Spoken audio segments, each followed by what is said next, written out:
Lecture du livre de Ellen G. White, intitulé Message choisi, volume 1, chapitre 48. La règle divine. Le Christ, un divin porteur des péchés. Les commandements de Dieu ont une vaste et longue portée. Ils résument en peu de mots tous les devoirs de l'homme. Tu aimeras le Seigneur, ton Dieu, de tout ton cœur, de toute ton âme, de toute ta pensée et de toute ta force. Tu aimeras ton prochain comme toi-même. Marc 12, versets 31. La longueur et la largeur, la profondeur et la hauteur de la loi de Dieu sont comprises dans ces paroles. En effet, Paul déclare: l'amour est l'accomplissement de la loi. Romains 13, verset 10. L'unique définition du péché que nous trouvions dans la Bible, la voici. Le péché est la transgression de la loi. 1 Jean 3, verset 4. La parole de Dieu déclare: tous ont péché et sont privés de la gloire de Dieu. Romains 3, verset 23. Il n'en est aucun qui fasse le bien, pas même un seul. Romains 3, verset 12. Beaucoup se trompent au sujet de l'état de leur cœur. Ils ne se rendent pas compte que le cœur naturel est trompeur par-dessus tout et désespérément mauvais. Ils se drapent dans leur propre justice et sont satisfaits quand ils ont atteint leur propre idéal humain quant au caractère. Mais ils échouent lamentablement quand il s'agit d'atteindre l'idéal divin. Ils ne peuvent satisfaire les exigences divines par eux-mêmes.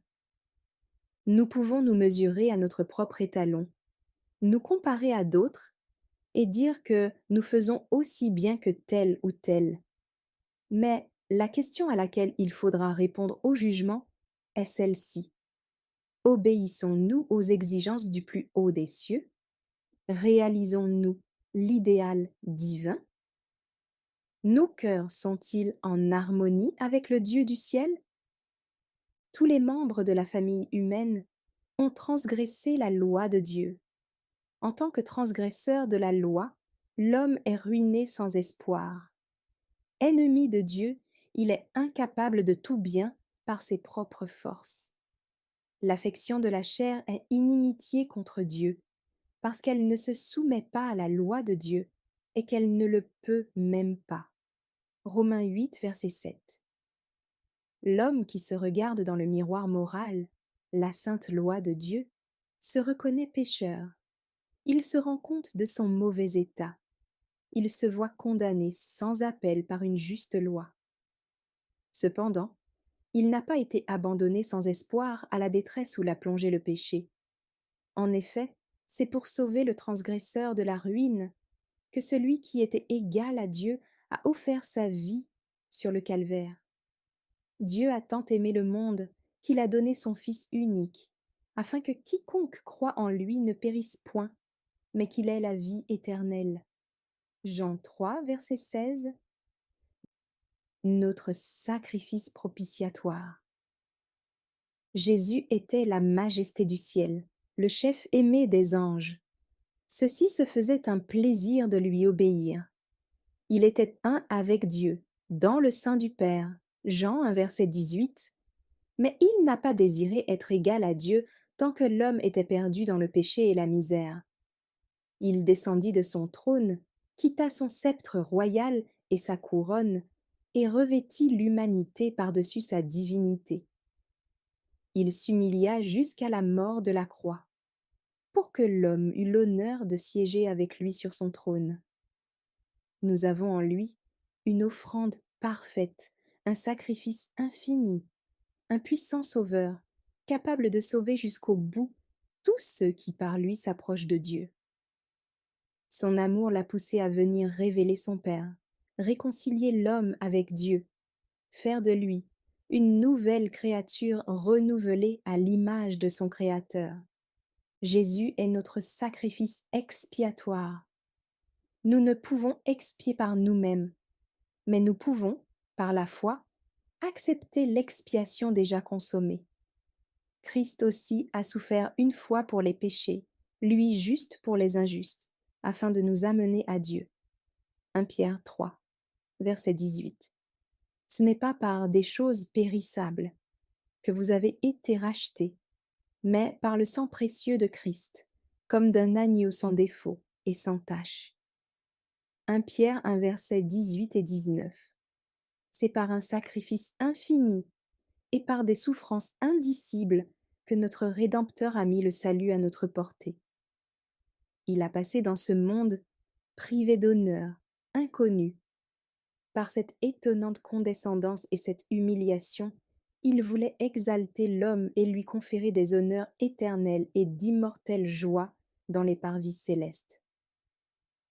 Au cours des 30 années de sa vie terrestre, son cœur éprouva des angoisses inconcevables.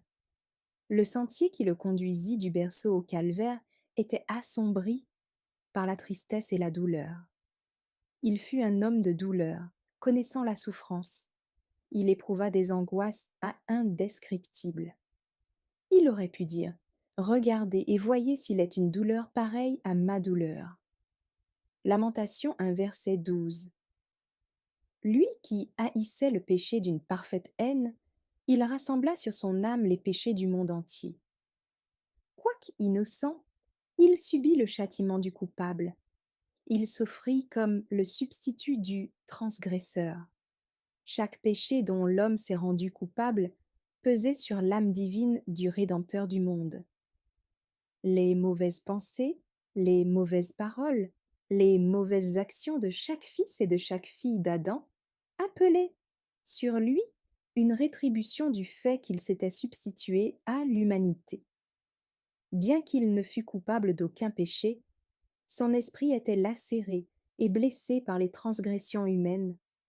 Lui qui n'avait connu aucun péché devint péché pour nous, pour que par lui nous devinssions justice de Dieu. C'est volontairement que notre divin substitut offrit son âme à l'épée de la justice, afin que nous ne périssions pas, mais que nous eussions la vie éternelle. Le Christ a dit: je donne ma vie afin de la reprendre. Personne ne me l'ôte, mais je la donne de moi-même. J'ai le pouvoir de la donner, et j'ai le pouvoir de la reprendre. Jean 10, versets 17 et 18. Aucun homme sur la terre, aucun ange du ciel ne pouvait payer la peine du péché. Jésus était seul à pouvoir sauver l'homme rebelle. En lui, la divinité et l'humanité étaient réunies, ce qui donnait de l'efficacité à l'offrande présentée sur la croix du calvaire. À la croix, la miséricorde et la vérité se sont rencontrées. La justice et la paix se sont embrassées. Quand un pécheur contemple le Sauveur mourant au calvaire et se rend compte que c'est un être divin qui souffre, il demande la raison de ce grand sacrifice. Alors la croix lui montre la loi de Dieu qui a été transgressée. La mort du Christ constitue un argument irréfutable en faveur de l'immutabilité et de la justice de la loi. C'est dans une prophétie relative au Christ qu'Ésaïe a dit: l'Éternel a voulu publier une loi grande et magnifique. Ésaïe 42, verset 21. La loi n'a pas le pouvoir de pardonner à un coupable. Sa mission consiste à signaler ses défauts et à lui faire désirer celui qui est puissant pour sauver, qui devient son substitut, son garant, sa justice. Jésus répond aux besoins du pécheur, ayant pris sur lui les péchés du transgresseur. Il a été meurtri à cause de nos péchés, brisé à cause de nos iniquités. Le châtiment qui nous donne la paix est tombé sur lui, et c'est par ses meurtrissures que nous avons la guérison. Ésaïe 53, verset 5. Le Seigneur aurait pu retrancher le pécheur, le détruire complètement. Le plan le plus coûteux fut préféré. Son grand amour apporte l'espoir aux désespérés. Le Fils unique s'offrant à porter les péchés du monde. Dès lors qu'il a vidé le ciel, en nous communiquant un don aussi riche, il ne refusera aucun secours à l'homme pour lui permettre de saisir la coupe du salut et devenir un héritier de Dieu, cohéritier du Christ. Une révélation de l'amour divin. Le Christ est venu révéler l'amour de Dieu au monde et attirer à lui-même tous les cœurs. Et moi, quand j'aurai été élevé de la terre, j'attirerai tous les hommes à moi. Jean 12, verset 32. Le premier pas vers le salut consiste à se laisser attirer par l'amour du Christ. Dieu envoie aux hommes message sur message, les invitant à la repentance, afin qu'ils puissent écrire le mot pardon en face de leur nom. N'y aura-t-il point de repentance? Ces appels ne seront-ils pas entendus? Ses offres de grâce seront-elles ignorées, son amour complètement repoussé? Alors l'homme se priverait du seul moyen d'obtenir la vie éternelle, car Dieu ne pardonne qu'à l'homme repentant. Par les manifestations de son amour, par les supplications de son esprit, il appelle l'homme à la repentance. La repentance est un don de Dieu. Il fait d'abord un pénitent de celui qui deviendra l'objet de son pardon. La joie la plus douce qu'un homme puisse éprouver est le fruit d'une sincère repentance envers Dieu, de celui qui a transgressé sa loi, comme aussi de la foi en Christ, Rédempteur et avocat du pécheur.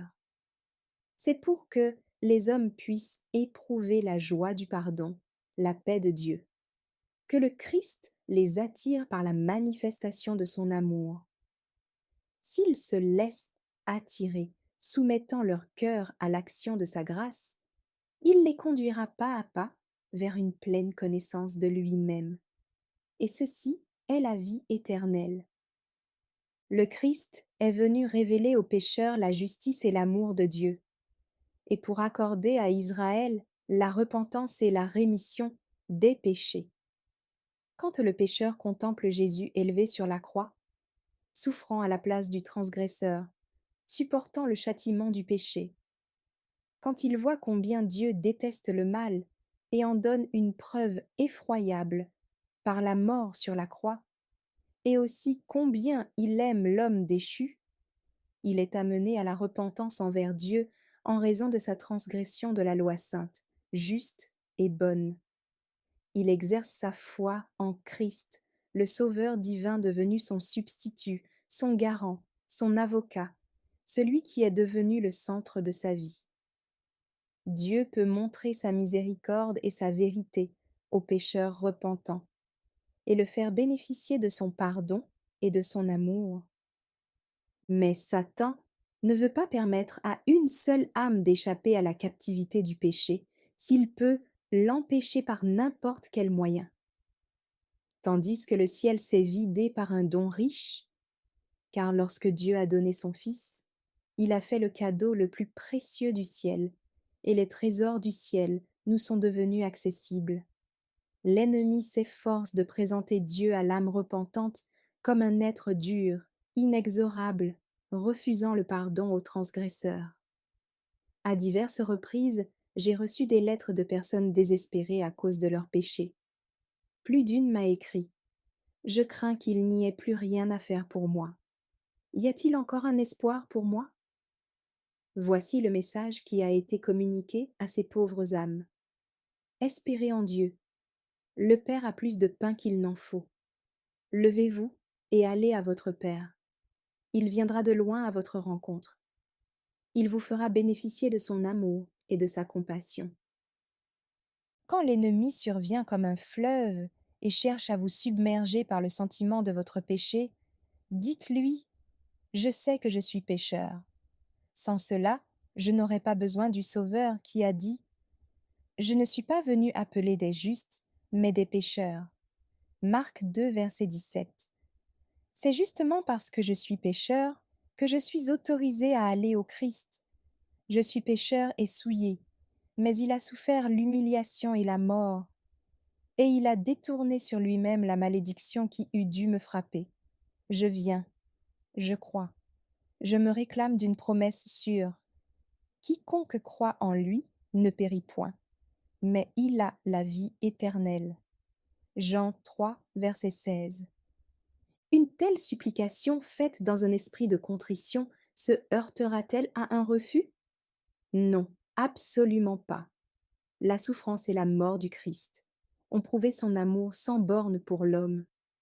Il est désireux et capable de sauver complètement tous ceux qui viennent à Dieu par lui. Venez donc à Dieu comme un petit enfant qui se jette suppliant à ses pieds. Il n'est pas nécessaire de monter au ciel pour en faire descendre Jésus. Il est toujours près de nous. C'est lui qui nous dit: Voici, je me tiens à la porte et je frappe. Si quelqu'un entend ma voix et ouvre la porte, j'entrerai chez lui, je souperai avec lui, et lui avec moi. Apocalypse 3e, verset 20. Le Christ est prêt à prendre possession du temple de notre âme, si nous lui en donnons la possibilité. Il se donne comme attendant et frappant à la porte du cœur. Pourquoi donc n'entre-t-il pas? Parce que l'amour du péché a fermé la porte du cœur. Dès que nous consentirons à renoncer au péché, à nous reconnaître coupables, la barrière qui nous sépare du Sauveur sera ôtée. Merci d'avoir écouté cette lecture. Si vous avez des questions ou des remarques sur le thème abordé, n'hésitez pas à les partager dans les commentaires et notre équipe ne manquera pas de les considérer. À bientôt sur lereste.org.